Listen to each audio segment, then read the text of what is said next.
예수님께서 책망하는 그런 내용들이 많이 나오고 있습니다.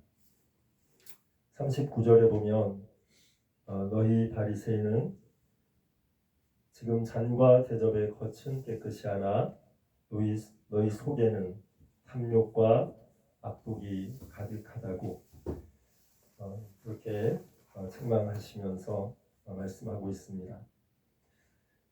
참 사람의 속이 얼마나 더러운가, 얼마나 부패한가 하는 것을 성경은 말씀하고 있습니다. 구약에서도 만물 중에 심히 부패한 것이 사람의 마음이라고 그렇게 말씀하고 있습니다. 참 그것을 인정하기까지 우리 인생에 많은 시간들이 필요한 것 같습니다. 우리 인간의 본능이 그것을 인정하기를 좋아하지를 않습니다. 내 마음이 부패하고 더럽다는 것을 인정하기를 참 싫어하는 것이 우리의 본능이고 그것을 이제 성경에서는 분명하게 지적하고 계십니다. 예수님께서는 오늘 비단 바리새인들에게 뿐만 아니라 우리 각자에게도 하시는 말씀이라고 생각이 됩니다. 겉은 깨끗이 하나 너희 속에는 탐욕과 악독이 가득하도다. 우리가 얼마나 탐욕과 악독이 얼마나 우리 마음이 부패한가 하는 것을 쉽게 알 수 있는 것이 우리 일상 속에서 어떤 상황이 딱 됐을 때 다른 사람을 비판하는 것을 보면은 알 수 있는 것 같습니다.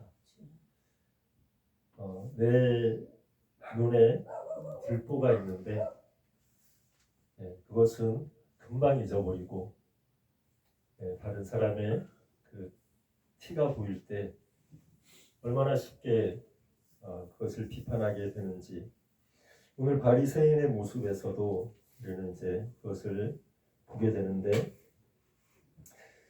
37절에 보면 예수님께서 이제 한 바리새인이 점심 식사 초대를 했어요. 그래서 거기에는 이제 율법 교사도 참석하고 여러 사람이 함께 참석했던 것 같습니다. 그래서 거기에 이제 초대받아서 가셨는데 예수님께서 이제 식사 전에 손을 씻지 않으니까 바리새인들은 이제 그걸 되게 중요하게 생각했었는데 바리새인이 보면서 이제 이상히 여기고 이제 판단을 하는 거죠. 예수님께서 이제 그것을 아시고 이렇게 책망하시는 그런 내용이 이제 나오고 있는데 참 우리 인간이 얼마나 판단하기를 좋아하는지 하나님의 아들 예수님조차도 지금 판단하는 바리새인의 모습, 그 모습이 우리의 모습이 아닌가 생각이 됩니다.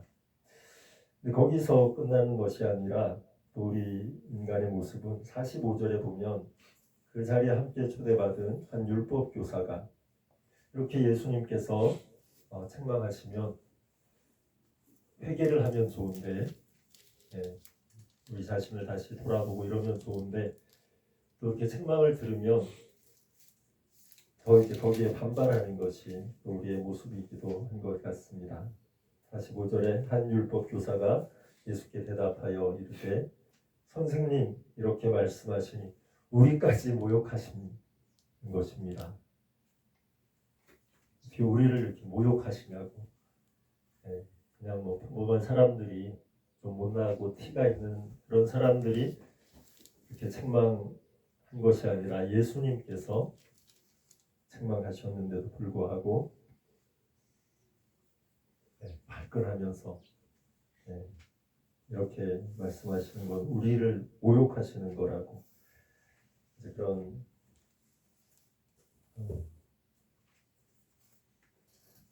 반응을 나타내고 있습니다. 참 우리 안에 우리의 마음 가운데 참 우리 자신의 그 모습, 우리 자신의 그 우리 마음에 부패하고 참 더러운 그것을 보기 전까지는 예수님조차도 그렇게 판단해 버리는 것이 우리 인생의 모습입니다. 그런데 예수님의 눈에는 정말 엄청난 죄인을 봐도 그 들보가 보이지 않고 하나님의 사랑으로 예수님의 그 십자가 보혈로 그 죄를 덮어주시는 것이 예수님이신 줄 믿습니다. 오늘 말씀 제목을 외로운 자에게 주시는 선물이라고 그것이 하나님에 대한 사랑이라고 그렇게 제목을 정했는데 예수님께서 이제 42절에서 너희 바리새인이여 화 있을진저 너희가 박하와 운향과 채소의 11조를 드리는데 그 겉으로 외적으로 할 수 있는 것들은 하긴 하는데 공의와 하나님께 대한 사랑은 버리고 있다고.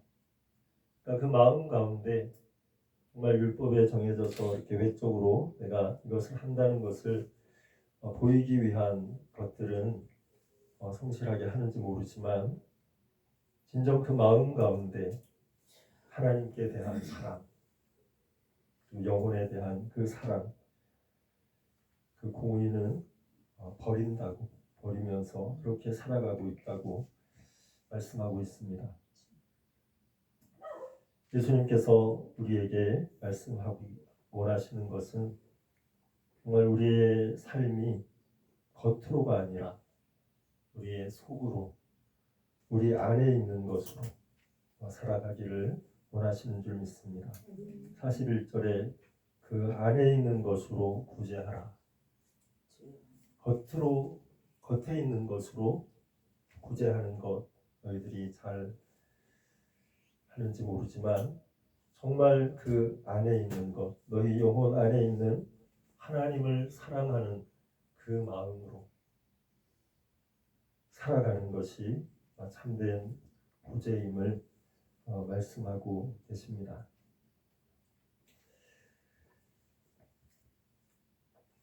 지난주에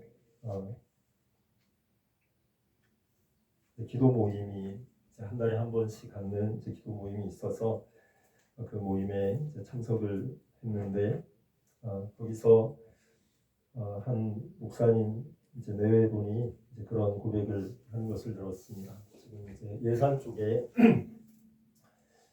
목회를 부임하셔서 목회하신 지 한 8년 정도가 됐는데 참 여러 가지 분란이 많고 어려운 교회 상황 속에서 부임을 했던 것 같아요. 그 전에 계셨던 분부터 그런 어려움을 많이 겪는 상황이었던 것 같은데 그곳에 계시면서 경제적인 어려움과 함께 또 공동체 안에 내적인 분란 때문에 정말 고통스러운 그런 시간들을 정말 많이 보냈다고 하면서 심지어는 목사님이 그 영성 이렇게 박사학위까지 하신 분인데 그 고통이 얼마나 심했는지 이렇게 삶을 마감하고 싶은 그런 마음까지 들었던 그런 과정이 있었다고 그런 고백을 하면서 하시는 말씀이 정말 인생의 고독과 외로움 가운데, 삭막함 가운데서 정말 하나님을 찾게 되고 더욱 기도하게 되었다는 것을 그렇게 고백하셨습니다. 그래서 그 8년 가운데 6년을 그 고통 가운데 보내셨는데, 이제 6년을 이제 지나면서 그 고통 속에 이제 기도하는 과정 속에서 하나님께서 그 마음을 만지시고, 상황은 크게 변하지 않았지만 자신의 마음을 부드럽게 만들어 가시는 것을 경험했다고 그렇게 고백하는 것을 들었습니다. 오늘 주보에 외로움을 겪고 있는 사람들과 관련된 말씀 구절을 기록을 했는데요. 왼쪽에 시편 10절 14절 시편 14절 말씀, 외로운 자가 주를 의지하나이다. 그리고 102편 7절에 내가 밤을 새우니 지붕 위에 외로운 참새 같으니이다. 디모데전서 5장에 외로운 자는 하나님께 소망을 두어 주야로 항상 간구와 기도를 하거니와. 이렇게 외로운 자에게 그 외로움이 때로는 고통밖에 없는 것 같지만, 그 외로움이 하나님께서 우리에게 선물을 주시는 통로가 됨을 성경은 말씀하고 있습니다. 그 외로움을 통해서 하나님을 더욱 의지하게 되고, 그 외로움을 통해서 하나님께 소망을 두고 하나님과의 관계를 정말 생명처럼 붙잡게 되는 그 하나님과의 관계의 선물을 우리에게 주신다고 그렇게 말씀하고 있습니다.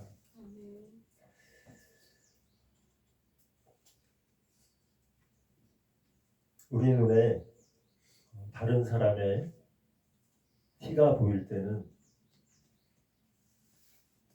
우리가 하나님을 의지하지 않을 때인 것 같습니다.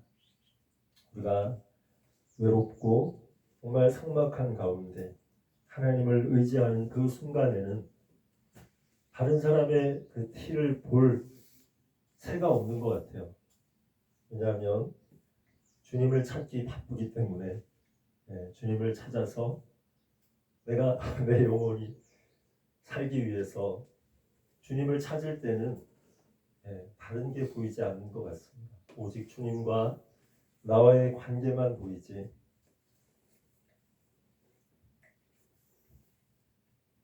예수님의 마음이 바로 그런 마음이 아니었을까.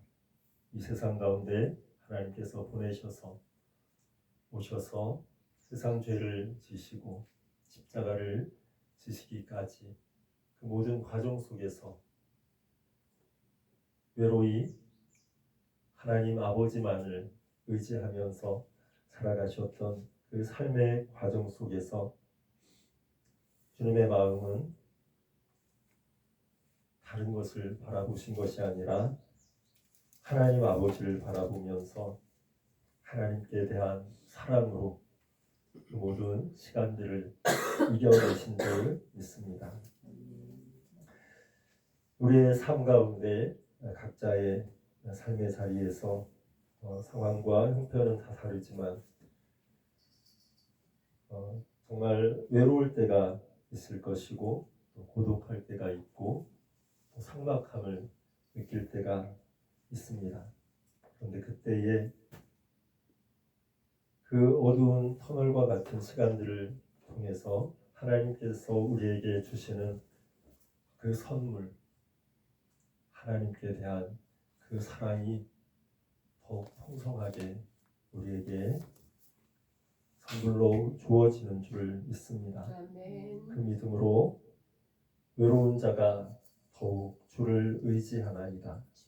외로운 자는 하나님께 소망을 두어 항상 주야로 간구와 기도를 한다는 그 말씀처럼 하나님을 더욱 찾고 의지하며 살아가는 우리의 삶이 되기를 주님의 이름으로 축원합니다. 아멘. 기도하겠습니다.